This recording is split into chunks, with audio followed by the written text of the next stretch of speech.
Hi.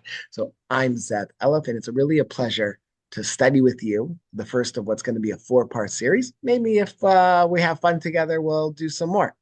Uh, but to really understand American Jewish history, the salacious episodes, the funny anecdotes, the data that we're going to share. But what I'm really interested in is looking at some of the big ideas that come out in American Jewish history. So I will share my screen. Wow, it worked.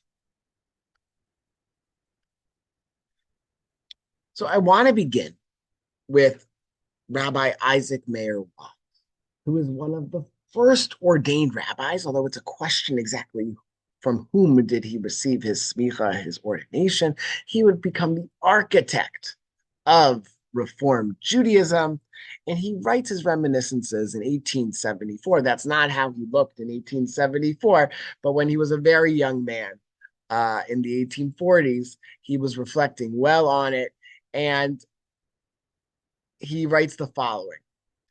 I have used the expression mighty Parnas. Parnas is a rabbinical term to describe the lay leader. We call that the synagogue president. If any of you have been to congregations such as Mikveh Israel in Philadelphia or Shereth Israel, Spanish Portuguese, on the Upper West Side, they don't have synagogue presidents, they have Parnasim. I have used the expression mighty Parnas, and I claim that it is not an exaggerated term. And that at that time, referring to the 1840s, the Parnas was an autocrat in the congregation. He was president, shamish chaz, and rabbi. He ruled the quick and the dead. He was the law and the revelation, the Lord and the glory, the majesty and the spiritual guardian of the congregation. He suffered no rival. All were subject to him. This was an inheritance from olden times brought to these shores from the small European congregations. Wise in many respects, was able to anticipate, to understand his own world through historical lenses. And he sensitizes us to the phenomenon of migration to the United States at this time. The Jews who traveled, who dared to cross the Atlantic in the early 19th century, were not Jews living certainly from Eastern Europe. They were no longer the ones living in Amsterdam in well-heeled, well-secured communities. These were mostly Jews, as Wise was from southern Germany, from small towns, Stiebelach.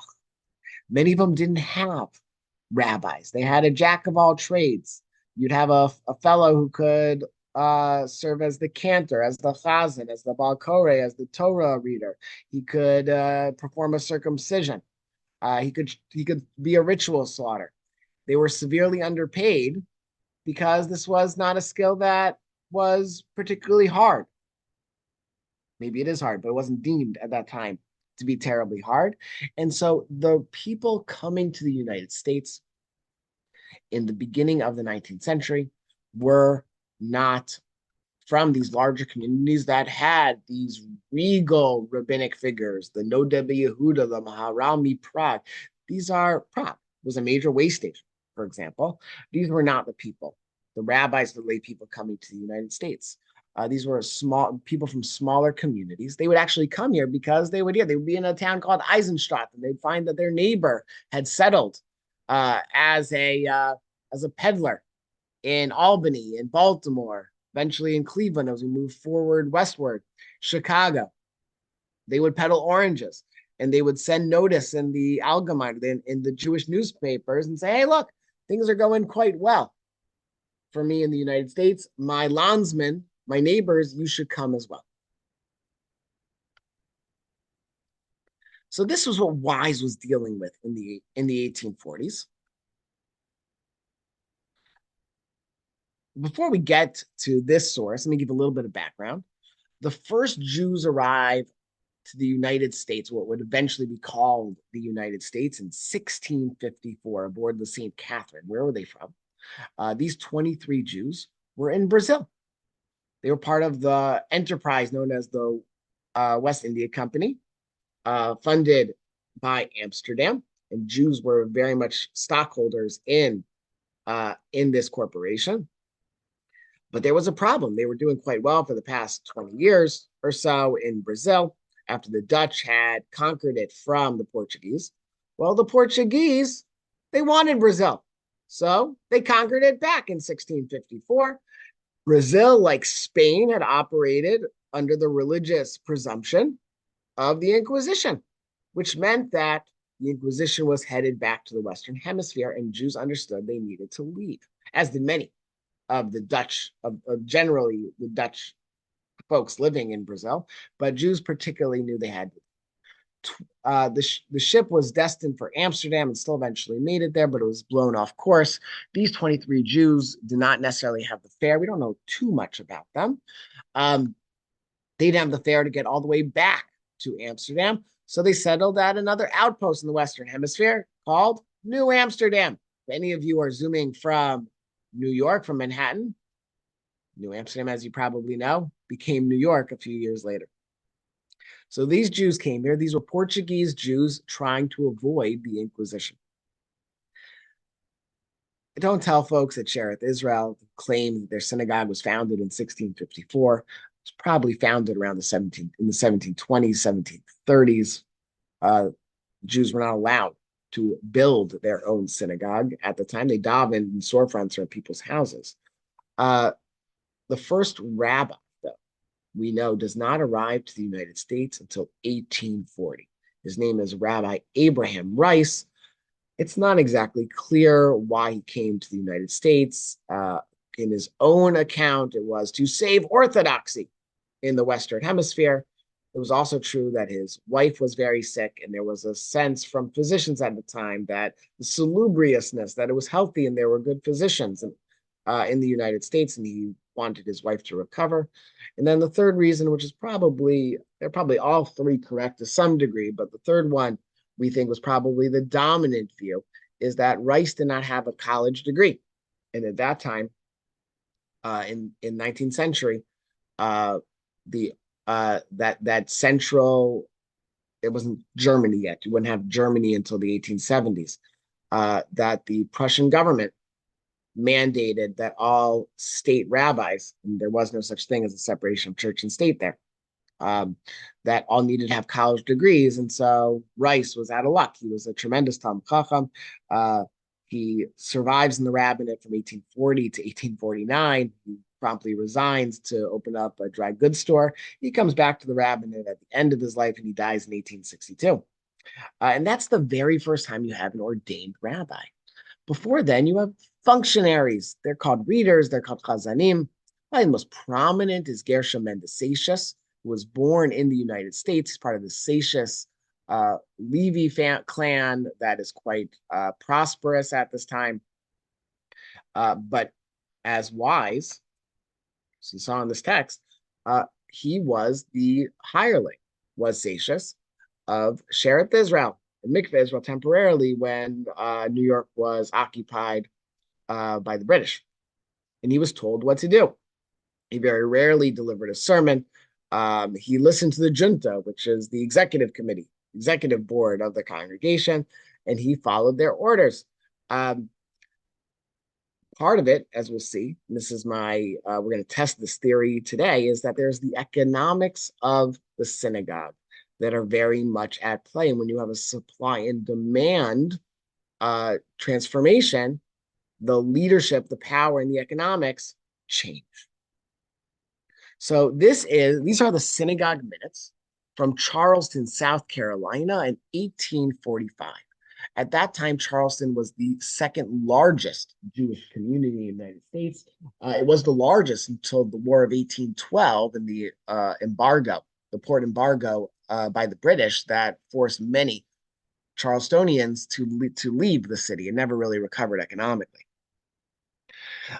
Here you have, it's hard to read, but here you have the minutes recording an episode involving Gustavus Poznański, first in 1843, and then it continues to 1845. Poznański was the reader, was an unordained rabbi, called a reverend by many. Poznański tries to augur many, many changes. Here it is about instituting an organ in the congregation. He does successfully remove the second day of Yom Tov, second holiday, second holiday, excuse me, Takana. Tries to remove it. For his efforts, very often Charleston is referred to as the cradle of Reform Judaism. He has an advantage that a few years earlier, Poznansky marries an heiress. So he has the ability, when the congregation is unpleased with his sermon, and tells him, you are not allowed to deliver a drasha, a sermon, without our forewarning, without our consent and our review. You have to submit everything in advance. He says, you know what? To the heck with this. I quit. They say back to Poznansky, do the Jews of Charleston, you can't quit. You're our minister. None of us know how to do the service without you. He says, well, I'll make you a deal. I'm wealthier than all of you. Now, why not? I volunteer. I will be the volunteer religious leader of the Charleston congregation, Beth Elohim. And from that, he understood he derived significant power. Without the ability to hire or fire their minister, the Charleston congregation cannot exercise the same power over him. And so he is able successfully to augur significant change, deletes the second day of Yom Tov, he institutes an organ. And very much Reform Judaism comes about, not necessarily out of ideology, but out of a changed regime in the power dynamics of the synagogue.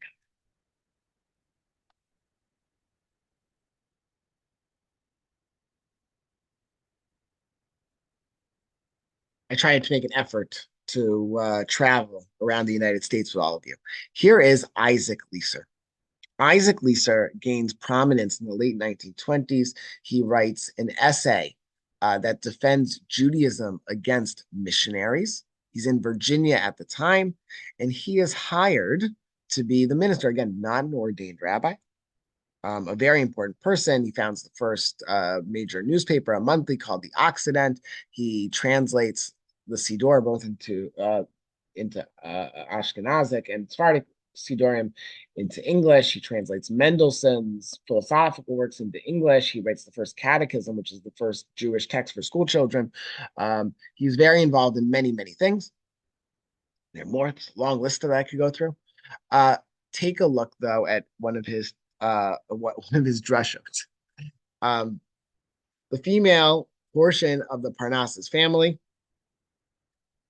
were not at synagogue on Sabbath morning. It's not clear if it's a sermon or as he's just writing it, but it's in a book of collected sermons. At the conclusion of the service, the just named functionary asked me in a somewhat angry tone why he had not been informed of my intention to speak that day. So Leeser ascended the pulpit, ready to deliver a sermon, as his family would then have had the option of attending. The answer, substantially as given above, failed to satisfy him, and he told me at once that he should be heard from on the subject. So the leadership of the congregation said, if only I knew that you were delivering a sermon, I would have had the rest of my family come for Shabbat morning. A day or two after, a written order from him arrived, directing me to notify him at least one day before I intended to speak thereafter, of course, making my doing so the condition on which I could act as preacher. Deeming this procedure a degradation of the ministry, as it would be in effect to render public teaching dependent on the preacher's subserviency to the temporal authorities, and not willing to act without their consent. Temporal authorities, because they run on terms, several terms to be the Parnas. I refrained from addressing the people until the president revoked his order.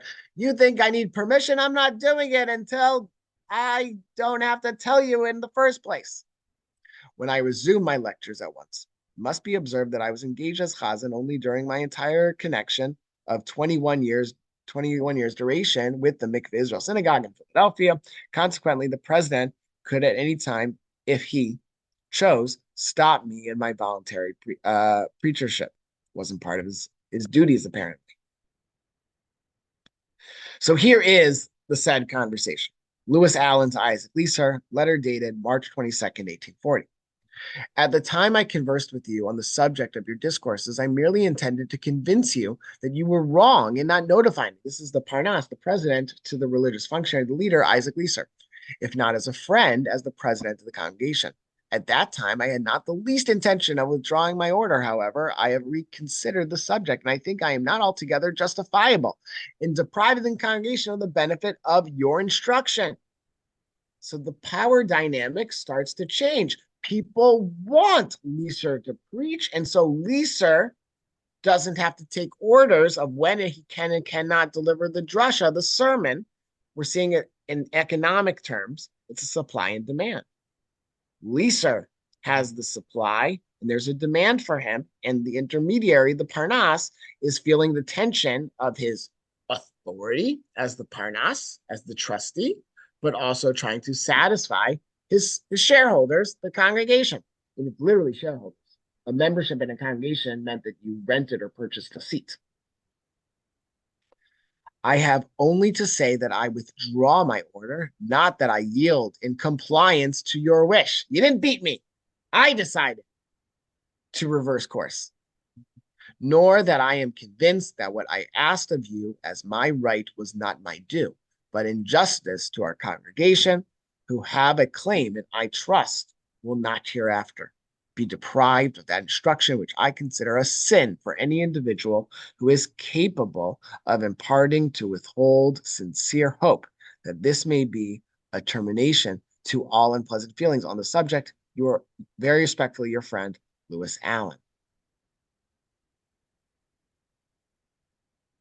Right. I see somebody asked about, I'm happy for people to interject.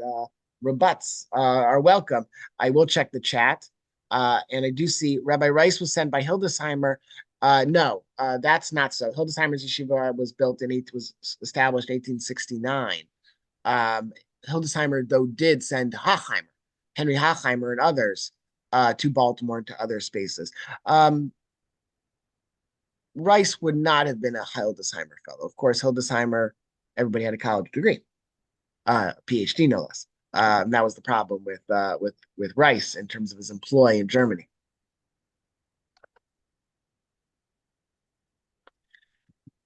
So we'll get to what I call a determinant of change, which takes place during the Civil War. But I want to show how the rabbinate, the economics of the rabbinate are changing. First is Morris Raphael. He is a rabbi a reader from Birmingham, England, who comes to the United States in 1849 to be the leader of B'nai Jeshurun, or is known as BJ on the Upper West Side now. It's an interesting congregation that has been Orthodox Reform, I believe Reform. It had, yes, not officially, but Reform, now conservative. It's a major conservative congregation. In 1849, it was squarely Orthodox, and they invited Morris Raphael, and they paid him a huge sum, $2,000 a year, to be their religious leader. That was a lot of money, much more than anybody else was paid. He was to be full-time. Very often, functionaries needed a side hustle. They needed to do something during the week and then be a Shabbat rabbi, a Shabbos rabbi for the weekends. Raphael was offered $2,000 to be the minister. He and his family come in 1849, and there's one problem. That sum of money the congregation was not yet prepared to support. And so they said, sir, you were early. You will not start with us until Rosh Hashanah. In the meantime, good luck to you. So Raphael starts a tour along the eastern seaboard of the United States. He goes up to Newport and then eventually down. He's in Philadelphia a few times, to Baltimore, to Virginia, to South Carolina. As we'll talk about, he gets to New Orleans and then up, and he's the first scholar in residence in American Jewish history. And this bull, this one pager, we would call it, poster, are sort of the options of what he would speak about. And we have this. This is from a wonderful collection held at the University of Pennsylvania. Well, and more to say about Raphael in a little bit. In 1851, This is Isaac Mayer Wise again, who comes in the mid 1840s, and he immediately finds work as the synagogue functionary in Albany, New York. Good news in Albany. My cause against Louis Spanier was decided on Shabbat Parshat Bahar. It's a funny way that he did it, that he spelled it, before the mayor's court of the city. I have fought the battle of all ministers in this country, and the victory is ours. Let the world know that not I, but Louis Spanier created a riot in the synagogue on the first day of Rosh Hashanah. Let the world also know that a parnas has no right to do harm to a minister. I have been defiled before the world. So what happened? We'll get to it in a little bit. Let me stop the screen so in case I can invite comments. A few months earlier, Isaac Mayer Wise was a very disgruntled religious leader in Albany, New York. He had heard that Gustavus Poznansky, right, the rabbi who was volunteering in Charleston, South Carolina, was set to retire, and they needed to hire somebody.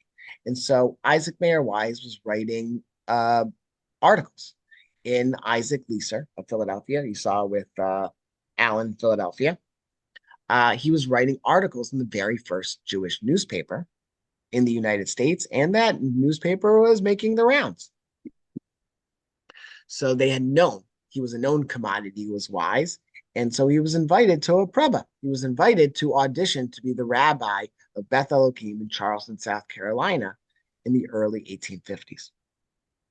At the same time, Morris Raphael was doing his rounds.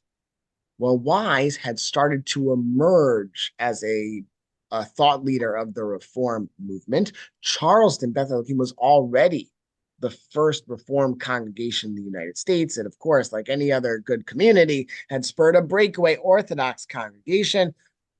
Raphael, who was staunchly Orthodox, did not participate in the Beth Elohim services. Instead, was the rabbi of the Orthodox congregation in Charleston. And the two were actually situated in South Carolina at the very same time. The people were shuttling back and forth. They would, for a couple of weeks, they would hear Wise at one synagogue, and they would hear Raphael at the other, and they wouldn't attend each other's programs, but they would hear about it and they would respond to the other. It was great theater in the mid-19th century. And because of the dueling nature of this burgeoning reform and this orthodoxy, it was decided that Poznansky, who was this erstwhile leader of the reform movement in Charleston, would debate Morris Raphael, leaving young Wise on the sidelines to attend. And the debate, the duel, debates, I guess, a fraught term these days, was going to be in the Reform congregation. Raphael, this younger British eloquent speaker, was getting the best of Poznansky. He was a more learned fellow to begin with. And he had noticed that there was a decoration, almost a poster, with gold lettering near the Ark, near the Aron Kodesh. And it had the Maimonidean Creed, the 13 Principles of Faith, sans two of them: resurrection of the dead and the return of the Messiah, Techiyat HaMetim and Mashiach. Obviously, for the Orthodox, this was unacceptable. And as he had him on the ropes, Raphael, we have this from a number of records, a number of memoirs at the time. He pushes Poznansky, says, "Do you believe in the resurrection of the dead?" And Poznansky stammers, "Yes." "Do you believe in the coming of the Messiah?" And Poznansky again, even though he was the one who deleted it on that golden poster, yeah. Yes. Well, the precocious Wise would have none of it. He thunders on the sidelines, "I do not, sir." And they get into a debate. And Wise, much more powerful than Poznansky, as you can imagine, both sides claimed that they won that latter part of the debate. Wise thinks he got the best of Raphael. Raphael thought that Wise came up to his intellectual ankles. At any rate, the congregation in Charleston was very taken by this industrious Isaac Mayer Wise, and they offered him the gig. The problem was that you had yellow fever outbreak, and Mrs. Wise refused to move from Albany to South Carolina, so he had to return. Now, I told you they were going to be funny anecdotes. Yeah, no visuals. I want to come back to it. I also wanted to give a time for if anybody had questions that we could see one another. But I'll come back to the PowerPoint. I promise. The Wise comes back to Albany, forlorn that his wife wouldn't allow him to take the pulpit in South Carolina, a very prestigious one. What he didn't account for that was his Parnas, Louis Spanier. He had a relative in South Carolina and had learned about everything. There was a meeting of the executive committee, the junta, there in Albany called Bethel. And they had first censored and then they fired Isaac Mayer Wise shortly before Rosh Hashanah in 1851. So Wise was now a congregant. In those days, the biggest kibbud that a man could get in a congregation wasn't an aliyah, but it was peticha. That was what they observed. That's what they understood to be the highest honor. And like any other congregation, that moment they auctioned it off. So Wise's supporters won the right to perform peticha, to open up the ark and take out the Torah scroll, and they exercised their right to offering Wise that honor. Now Wise wasn't sitting in the front; only Louis Spanier on Rosh Hashanah was sitting in the front of the congregation. So Wise had to ascend to the front of the synagogue and to bypass Spanier to open up the ark. Spanier would have none of it, and so he first stopped him, to which Wise pushed him out of the way. Spanier, I guess something of a pugilist, took his right arm and he punches Wise in the face, to which my teacher's teacher, Jacob Rader Marcus, called the punch heard round the world, or the hit. So if you take a look at the Albany press, it'll refer to a melee in the synagogue. It broke out in a terrible fight, and Wise was placed in handcuffs or whatever thing they had, and he was directed to Main Street to the prison. He was let out. In those days, he kept 2 days of Rosh Hashanah, and his followers prayed in his home on the second day of Rosh Hashanah, and promptly started a new congregation, a competing Reform congregation. They eventually, in a couple of years, purchased a church building that didn't have separate pews, because churches don't have that. And that's how, because of the convenience of not having to reorient, that was the first case of mixed pews. Wise accomplished all that in a couple of years in Albany. He took particular pride some years later when finding out that the two congregations had merged under his Reform auspices and used his edited Siddur. Wise is a fascinating fellow. There's an academic press that really wants me to write a biography of Wise. I have a project called Gratz College that I'm happily taking a lot of my time. But it would be a fun book to write. So that's Isaac Mayer. I'll pause here if we have any comments, questions, and then I'll go on with the slides. Okay, so maybe I missed it, but you said Rabbi Wise was fired by his shul? Correct. As the rabbi. Yes. What, in Albany, the shul in Albany? In Albany. So he was just davening there just as a congregant that day. He was no longer the rabbi. Right. And all of his career until 1900, when he passed away, there was only once in which Isaac Mayer Wise was just a congregant in the pews. And that was that one day, first day of Rosh Hashanah. Right. I also want to point out, he left a memoir. I know my husband read a number Reminiscences. That's how I began, with his reminiscences that were translated by his disciple, David Phillipson, into English. Was originally, yes, absolutely right. And that's what I used at the very beginning. Oh, Fascinating sorry. figure. I came a few minutes late, so That's all right. That's right. sorry. It's the Yeah. fascinating thing about the memoir is he's brutally honest about himself.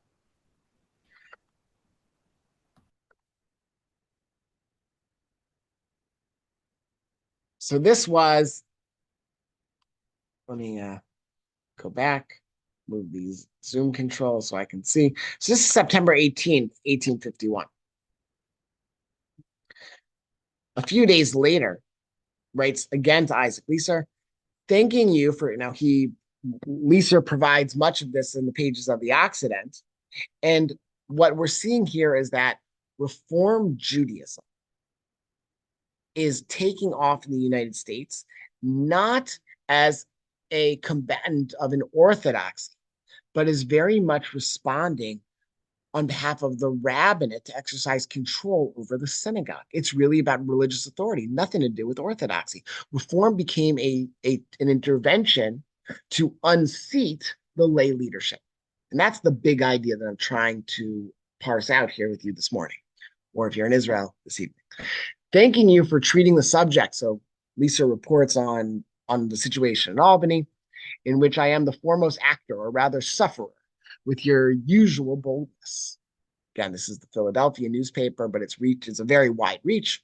I hasten to give you the outlines of the continuation of the Spanier comedy. Louis Spanier being the Parnass, the one who punched Wise.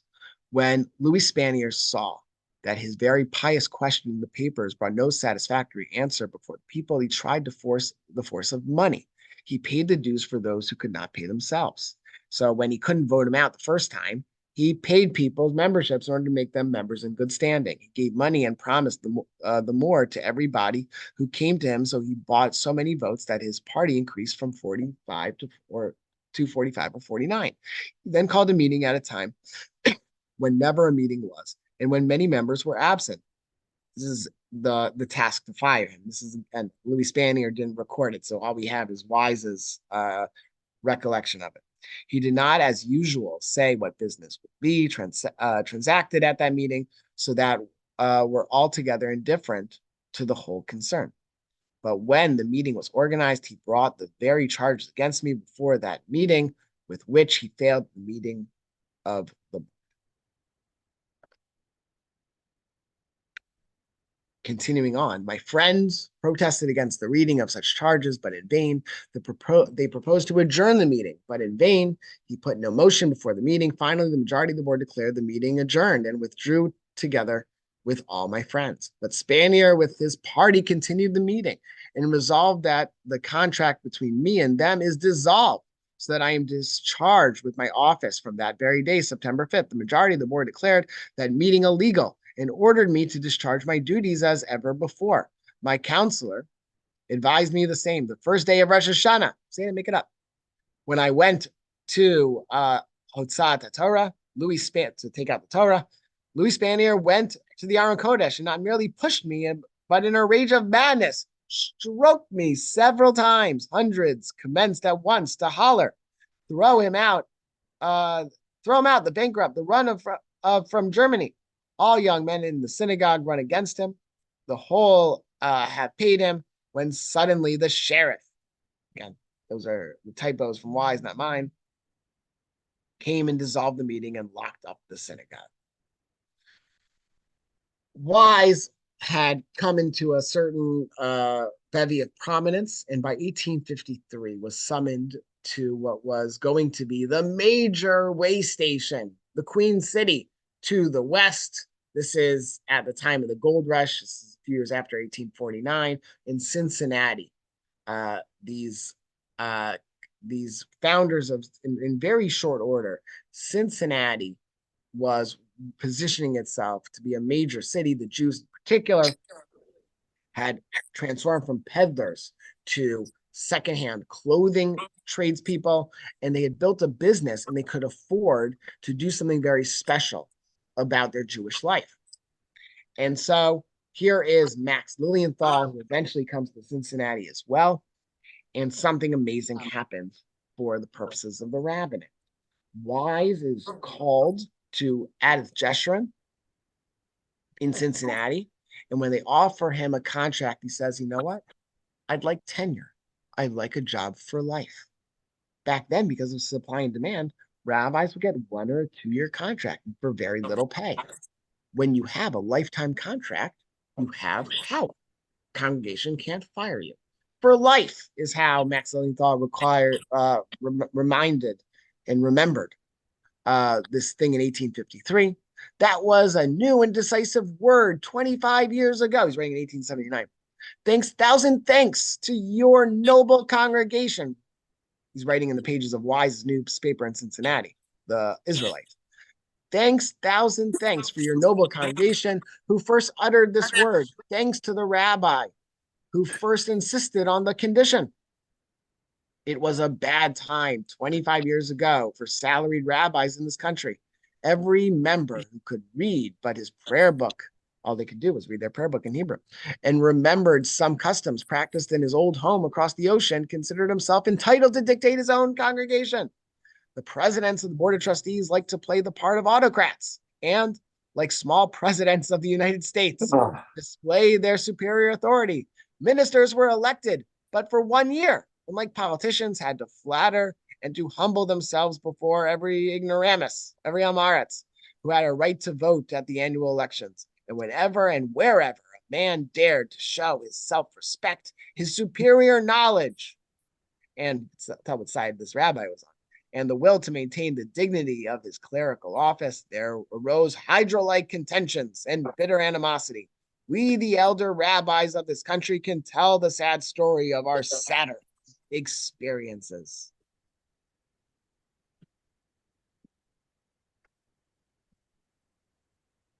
Let me see, I want to just there are some questions in the chat.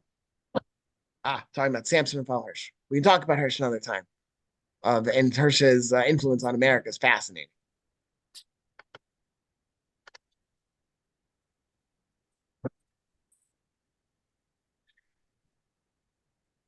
Here is a painting, an image from the mid-20th century of Rabbi David Einhorn, another what in his time was known as a radical reform leader in Baltimore. Baltimore, located on the Mason-Dixon line in the 1850s, as we're on our way towards the Civil War, was a fierce abolitionist, and his congregation at Har Sinai.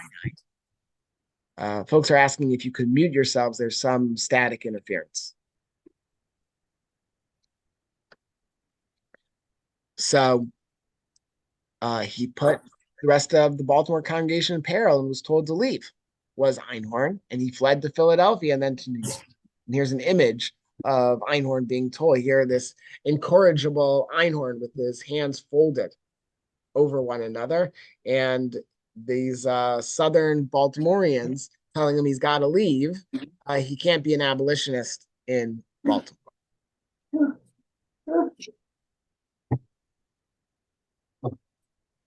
Everybody could just mute. There's some static. I keep on getting asked if I could ask everybody to do that. Oh, here is Hirsch on our right. So 3 things changed in the 1860s. As we're seeing, there is an impulse to increase the authority of the rabbinate in the synagogue, but 3 things happened in no particular order. Number 1, after and all having to do with the Civil War. On the left, some Jews, they're poor Jews too, but some Jews come into fabulous, and they build or they purchase huge buildings. And in the style of the time, they start to architect these sanctuaries of synagogues as these cavernous halls.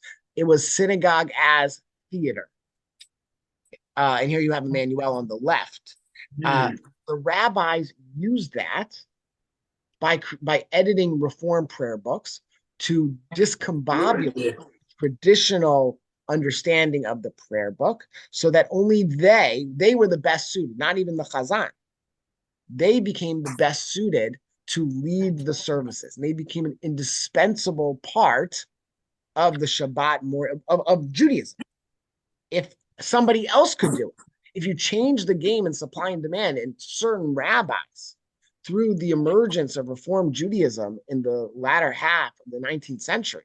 If rabbis were able to control the temple of the synagogue, then they couldn't be fired. 2, here's Abraham Lincoln. As one could understand, the Civil War represented many things to many people, but in a very large way and across many different industries and cultures, it represented the breakdown of authority. If only we trusted, if only we allowed one person to run the corporation, and in religion, it was exactly the same. So much so that Congregationalists, this Protestant group, which believed in quarantining authority to individual congregationalists, started to build synods and networks to ratchet up regional and national authority. So all of a sudden, Judaism was looking to its leaders for local and national leaders, being rabbinic leaders, to larger authority. Finally, Rabbi Samson Raphael Hirsch, who is the younger picture of him on the right, he edited a newspaper, a magazine called Yeshurun. And before the Civil War, particularly after the Hep riots, these anti-Semitism that started to burgeon in the late 1840s and the 1850s, he supported migration to the United States, but the Civil War, which, Russia had freed the serfs before Lincoln freed the slaves. Because in the international scene, the Civil War represented how backward, both religiously and politically, again, their perception, the United States was. All of a sudden, Hirsch was part of a larger sea change and was much more reluctant, even oppositional to his readers, and he represented more than just himself migrating to the United States, and rabbis who eventually were warmer to fielding questions or supporting in some way the rabbinate and the lay people in the United States became much more resistant to doing so, which meant that in the United States, lay people can rely on the European rabbinate and European Jewry in general, and had to look locally for religious leadership. So those are 3 determinants of change, all caused in some way by the Civil War. The wealth that abounded in certain Jewish circles, creating opportunity for new congregations and new sanctuaries that performed like theater. Number 2 was the one of the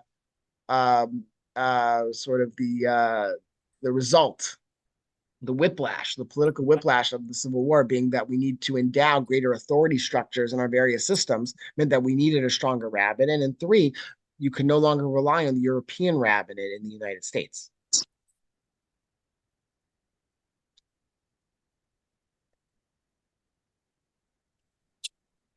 Now, as the rabbinate gained prominence in the United States, that was very fine.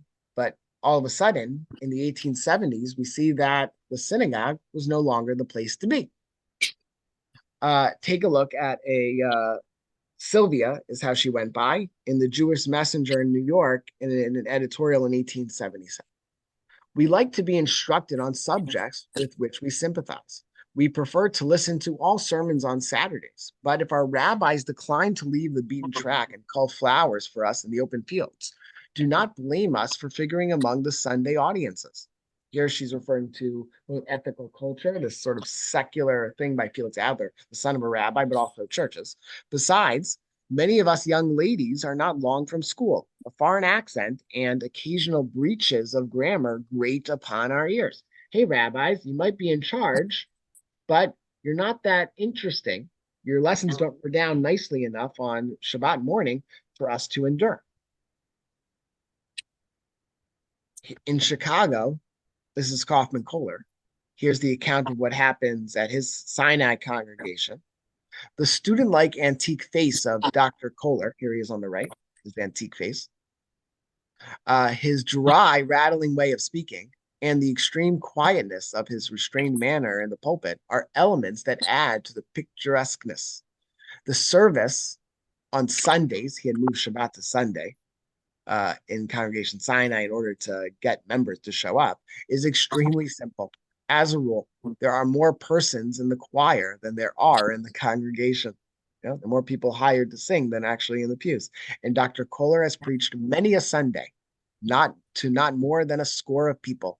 The spectacle of this learned rabbi, reform leader, actually son-in-law of David Einhorn, who was the abolitionist, talking scholarly German to empty benches was always suggestive, but never more so than in the present complications. Still in the 1870s, time was when a Jew from any quarter of the globe felt at home in a synagogue. But with Minhag America, that was the name of Wise's Reform Prayer Book, and Minhag Poland, Minhag Reverend this, and Minhag Reverend that, we may call ourselves fortunate if we succeed in becoming familiar with the ritual and the laws prior to their being changed for some other. Rabbis were peddling their new prayer books, trying to discombobulate us, trying to exercise authority. I don't mean to suppress what they thought was correct, which they wanted to support and update Judaism. Certainly, I don't want to say that Reform Judaism was too pragmatic, but it definitely was a lever to secure more than just a foothold for the rabbin in the United States. That was happening as well, and so we'll see more of this next week, sort of the sequel to this. But by the 1870s and 1880s, we see that Jews found meaning in other, what I guess sociologists call third spaces in American life. You see in the 1870s, the emergence of the YMHA, Young Men Hebrew, Young Men Women Association, the precursor to we now call JCCs. You see literary societies. By the 1880s, you had the Jewish Publication Society finally cementing itself. You see the American Jewish Historical Society. American Jewish historians like to talk about that in 1893. And so by the last decades of the 19th century, Jews are seeing that the synagogue, the rabbis, you may have taken control of the synagogue by now, but it doesn't mean that we need to be there anymore. To the contrary, as lay people, we liked it better when we were in charge. Sure, we've surrendered to all of you rabbis, and it's not just a reform thing. Orthodox rabbis also exercise more than modicum of control. But as we see that balance of rabbinic and lay leadership was a very fraught thing to identify. And we see the pendulum swung from lay leadership telling Gershom Mendesatius and Isaac Leeser and Gustavus Poznansky when they can and cannot deliver a sermon, what innovations they can institute. We see that the pendulum swung in the totally opposite direction. But the lay people voted with their feet. They didn't have to come anymore, and they identified new opportunities, new sites to make meaning. And so as American Judaism would be transformed in the last decades of the 19th century with the huge migration from Eastern Europe, just to give you some numbers, in at the time of the Revolution, there were 1,000 Jews living in the United States, the American Revolution, 1776. By the 1820s, it was up to 15 to 20,000. By the Civil War, 150,000. Because of the slowness of migration in the 1860s, there was a war here after all. It was up to 250,000, 250,000 by 1880. By 1900, because of the migration from Eastern Europe, it would reach 1 million. By the 1920s, it would reach between 3 and 4 million Jews living in the United States. It was a numbers game, and they were mostly Eastern European Jews, and they had different ideas, different notions about what a rabbin synagogue ought to be. That's for next week. But in the meantime, suffice to say is that what these mid 19th century rabbis tried to force in terms of change did allow them to exercise very, very significant control in the synagogue. But at the end of the day, as we saw in Chicago, we saw in New York, and we saw elsewhere, while they're able to deliver sermons without being checked by their lay leaders, very often there were very few lay people listening to those very sermons. So it's a lesson in partnership already. But I'll leave much of that until we reconvene next week. So I'll stop here at the moment. If there are any questions, I'm happy to field them. But if not, happy to wish you all a belated July 4th. Okay, thank you. All right, everybody, take care. Till next week. Thank you.